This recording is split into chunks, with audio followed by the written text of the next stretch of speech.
gorge. I've been hiking alone for 6 years. Not the kind of hikes where you stick to the marked trails, nod at strangers, and stop for photos. I mean the kind where it's just me and the trees, the wind, and whatever hides in the shadows. You get confident after a while. You think you know the forest. You think you can read it like a map. That's what I told myself the morning I drove up from Virginia to Monongahela National Forest in West Virginia. A long weekend, some remote trails, solitude.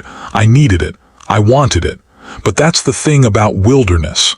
It doesn't care about what you want, and it certainly doesn't care if you think you belong. The weather was perfect. Mid-50s, overcast but dry. The kind of weather that makes the forest feel bigger, older. I had been hiking for about 4 hours when I stumbled upon a gorge. Not massive, but enough to make a careless step lethal. 30 or 40 feet straight down to a rocky bottom, a tiny creek winding through like a ribbon of danger. The walls were sheer, loose, overhung in places, impossible to climb if you fell. And then there it was, a massive fallen oak stretching from one side to the other. Thick, worn smooth by years of wind and rain, maybe by other hikers like me who thought it was safe. I inspected it carefully, pressing my hands against the bark, listening for any hollow notes beneath. It felt solid. I took a deep breath and stepped on it. The trunk shivered under my weight but held. Every step was deliberate, every muscle tense, my heart hammering like a drum in my chest. Halfway across, I thought about how easy it would be to die here. No one would find me for days, maybe weeks. That thought didn't calm me. It exhilarated me. I reached the other side safely, and a rush of relief and adrenaline surged through me. Then I heard it, a rhythmic thunk, thunk, thunk from the other side. I froze, my stomach clenched. I turned slowly, and there he was. A man older, probably in his 50s. Ratty camo jacket, worn jeans, a scraggly beard framing a face that belonged to the woods, not the world. And in his hands a full-sized axe. Not the kind you forget in a garage. The kind you wield for a reason. He didn't speak. He didn't acknowledge me. He walked straight to the base of the tree, raised the axe, and swung. Thunk. Thunk. Thunk. I shouted, "What the hell are you doing?" He didn't flinch, didn't look at me, he just kept swinging. My chest tightened. One swing sank deeper than the rest and the trunk shifted slightly. My mind raced. He knew I had crossed, and he wanted to trap me. Panic overtook reason. I shouted more, louder, insults spilling from my mouth without sense. I told him I needed to cross back. That finally earned him a look. "That's not my problem," he said, so casually it made my blood run cold, like I'd asked him the time of day. His calm, unbothered tone ignited something in me. I screamed at him, a raw, furious sound that was more animal than human. I can't remember exactly what I said, but it worked. The axe stopped midair. He set it down, took a step closer to the edge, and stared at me. I saw his eyes clearly now. Sunken, dark, a hollow weight behind them that made the hairs on my neck rise. "I know these woods a lot better than you do," he said. Not a threat, not a promise, just a fact. A statement that carried the weight of inevitability. He picked up the axe again, turned, and disappeared into the trees. I stood there for a long time, trembling. The tree was still there, but the end near him was splintered and unstable. I didn't trust it anymore. I pulled out my phone. No service. I walked downstream, hopping to find another crossing. But the gorge only grew deeper.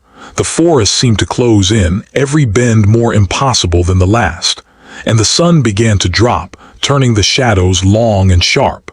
Panic gnawed at my ribs. Then I found a clearing. A campsite.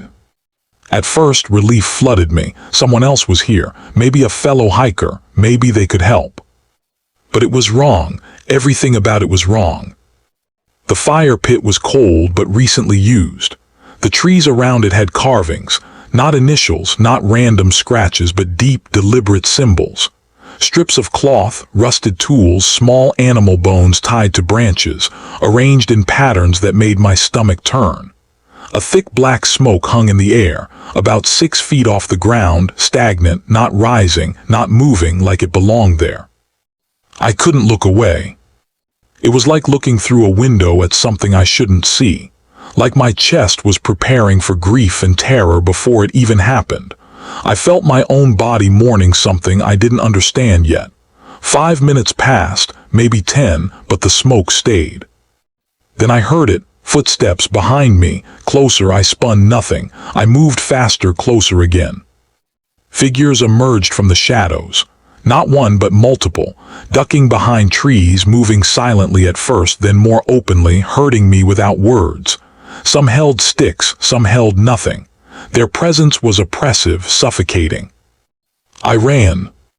The gorge was still to my left. A fallen tree crossed the gap ahead. It was thin, small, barely enough to walk on. I climbed it, heart hammering, sweat blinding my eyes. It held. I reached the other side and turned to see 3 men at the edge. Filthy, sunken-eyed, long-haired, wearing the same kind of clothes as the first man.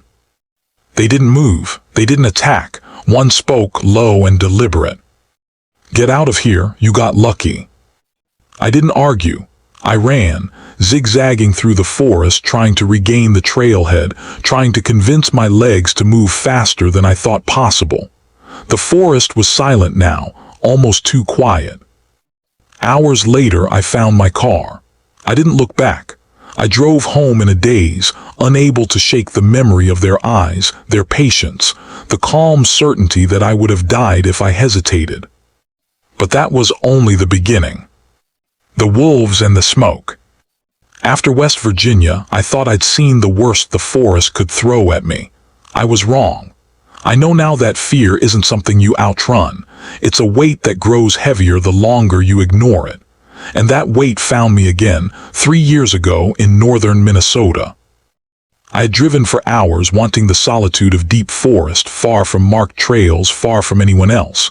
It was early October, the kind of crisp air that smells like pine and damp earth. I told myself I wanted the real wilderness, and for a while I had it. 4 hours in, I noticed something. I had no bearings. Not a single trail, not a landmark, nothing that looked familiar. Usually I can orient myself quickly. Not this time. The forest felt different, thicker, watching. I tried to stay calm. I always try. But then I heard it, a rustling sound, intermittent every 30 seconds or so, matching my pace. I stopped. The sound stopped. I moved. The sound returned. My chest tightened. Deer don't follow humans like that. My gut told me I was being watched. And then I realized it wasn't just watching, it was tracking. I quickened my pace, forcing myself to breathe steadily, telling myself it was a raccoon, a deer, maybe a hiker playing a prank. But I knew. The sound wasn't natural. Something or someone was following me. Before I could decide what to do, movement erupted around me. Wolves. 6, maybe 7, their eyes gleaming, ears pinned back, bodies tense. They weren't just curious, they were predatory. My heart slammed. Knife in hand, I tried to assess my options. I wasn't going down without a fight. Even if it was a fight, I was guaranteed to lose. And then suddenly every wolf stiffened. Every ear shot up. Every head turned in unison. Something else had entered the forest. Something far bigger, far older. And then they scattered, sprinting in the opposite direction as if they had been the hunted all along. I stood frozen, adrenaline still pumping, trying to make sense of it. The forest went silent, dead silent. The birds had stopped, the wind had died, even the creek's gentle burble seemed muted. The air was thick, heavy, oppressive. I knew I had to move, but I had no idea which way. Follow the wolves who had fled in terror, or continue in the direction I thought led out. My instincts screamed that whatever had scared the wolves was worse than them. I chose to continue forward. 20 minutes later, I found a clearing. My relief vanished instantly. This was no ordinary campsite. Symbols were carved into the trees around the clearing. Deep, deliberate gouges, spirals, runes I didn't recognize. Branches were strung with objects, bones, rusted metal, strips of cloth, feathers. The fire pit wasn't just a circle of stones. It was a structure almost ritualistic, containing cloth, jewelry, unknown objects. And above it all, suspended 6 feet in the air, was black smoke. Not drifting, not dispersing. Just hanging. I couldn't take my eyes off it. My body froze. The forest around me felt like a theater stage, and I was a stranger watching a scene I didn't belong in. Grief and terror welled in me before I even knew why. I felt my chest tighten, my throat constrict, and for a moment I thought I might faint. And then I heard footsteps. Behind me, crunching on the underbrush. Slow, deliberate, close, I spun. Nothing, I froze. The sound grew louder, something or someone was approaching. I ran. Branches tore at my jacket and hair. My lungs burned. My legs screamed. Every shadow was a potential attacker. And then I saw them, figures. Not hiding now, but moving openly. Herder-like, pushing me along, forcing me through the trees. One carried a pipe. Another a long, thin stick. Their faces were obscured by hair, shadow, and the deep dark of evening. I zigzagged, trying to throw them off. They didn't chase blindly. They anticipated. They funneled me. My heart pounded so hard I thought it would burst. And then I saw it, a small fallen tree spanning a narrow chasm. My only chance. I mounted it, hands gripping bark, every step a prayer. My vision blurred, my legs shook, and for a terrifying second I thought I would slip and fall to my death. The tree held. I reached the other side, turning just in time to see 3 figures frozen at the edge. Their filthy clothing, sunken eyes, and stillness made me shiver. "Get out of here," one said, calm, low, certain. "You got lucky." I didn't argue. I ran until the forest gave way to faint light filtering through distant trees until I found a trailhead. My body shook for hours. My mind refused to process the experience fully. I couldn't report it. No one would believe me. But that was only a taste of what the forest could do. Only a hint of the horrors waiting deeper in the world, hidden behind ordinary trees, hidden behind smoke that hangs without movement, behind eyes that watch and wait. And then came the Ozarks. I grew up camping with friends. Once we got our licenses at 16, it was every weekend. Arkansas, Missouri, anywhere with water and trees. My dad let us borrow one of his guns, a Taurus G2C, because he knew we could handle ourselves. But no amount of training or preparation could have prepared me for what happened when we were 18. Megan, my girlfriend, Colin and his girlfriend Anne, and I drove 9 hours to the Ozarks in February, searching for waterfalls and secluded spots. The first night was quiet. We slept in tents, shared a small campsite. The next day we hiked toward a waterfall. Anne kept saying she saw someone standing still in the trees, staring. We dismissed it at first. But then we saw him. He ran off quickly when we approached, but not before we realized he had been watching us all along. A man, tall, lanky, eyes too dark, too still. By mid-afternoon, we found a camping spot near a creek with a deep pool. Perfect, peaceful, until sunset. While cooking dinner, I noticed a movement at the tree line. A figure, impossibly tall, impossibly thin. A woman at least 6'5", staring silently. Her presence radiated danger. I yelled, pointed the gun, warned her. She simply turned and walked away.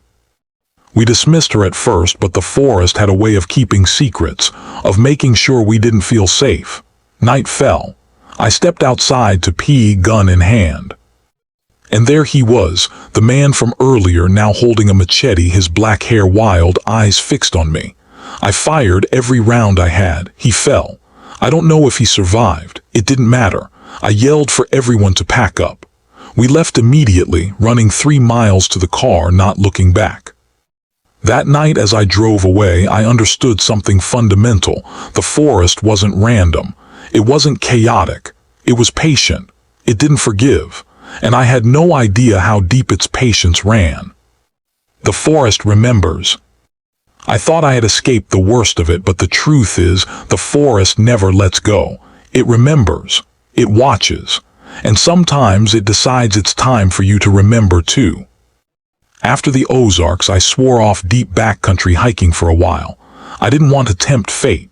But that urge, the one that had driven me into the woods for 6 years, the urge that made me crave the isolation, the challenge, never fully left me. And so, as I got older, I started venturing back cautiously but still always aware that the forest has a rhythm.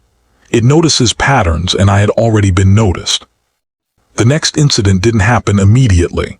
It came years later, in a time when I thought I was ready, when I thought I had hardened myself to the wilderness. I was. It was late October again, similar chill in the air to West Virginia.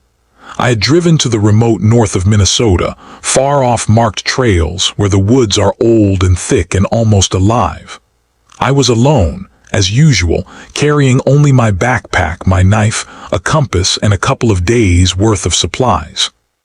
The first few hours were serene, too serene. There's a particular stillness in untouched forest that makes every snap of a twig sound like a gunshot. By mid-afternoon, I realized I'd lost the trail. Not in a careless way. This was deliberate wilderness, unmarked by humans. The forest was a labyrinth, and I had wandered into it fully aware. And that's when I heard it, a faint, rhythmic snapping of twigs behind me. Slow, measured, deliberate. Not the randomness of an animal, but the packing of someone or something matching me. I stopped. My heart skipped. I whispered into the silence, asking if anyone was there, telling myself I was imagining it. I was not. The sound continued, not constant but precise, measured. Then came the movement in my peripheral vision. Figures barely visible among the trees, too human, too coordinated. I felt my chest tighten. My instincts screamed, run, but my brain fought, trying to rationalize. Just hikers, just kids messing with me, just a coincidence.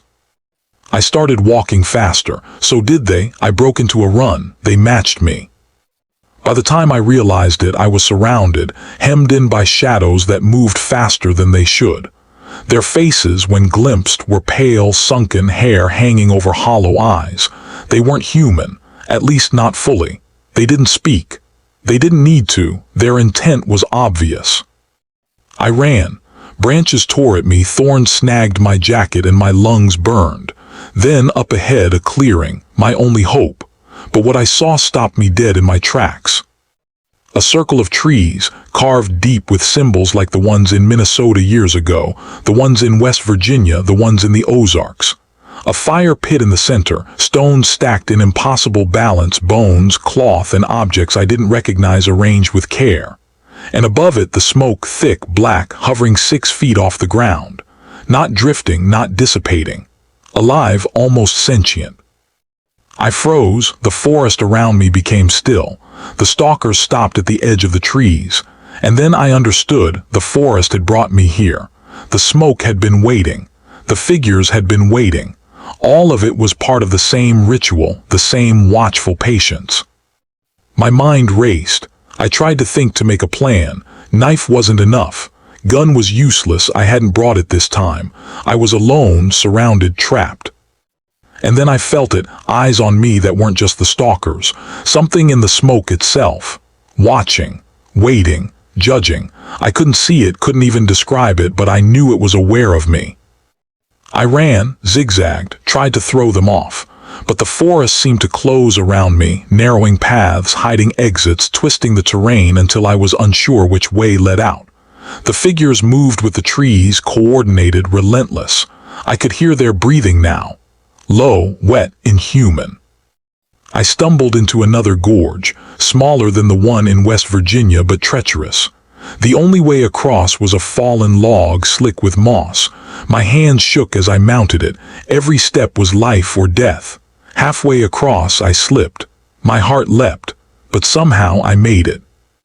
When I turned, they were gone, just gone. No shadows, no figures, no sound. Only the forest and the smoke lingering like a promise. I kept moving until night fell. Darkness made the forest almost unrecognizable.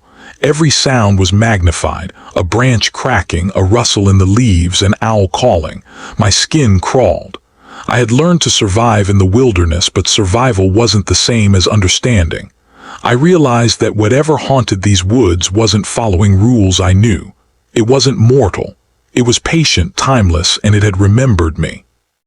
I found my way back to the car hours later. exhausted, trembling, drenched in sweat and frozen from cold. I drove away without looking back, swallowing the fear, the terror, and the disbelief.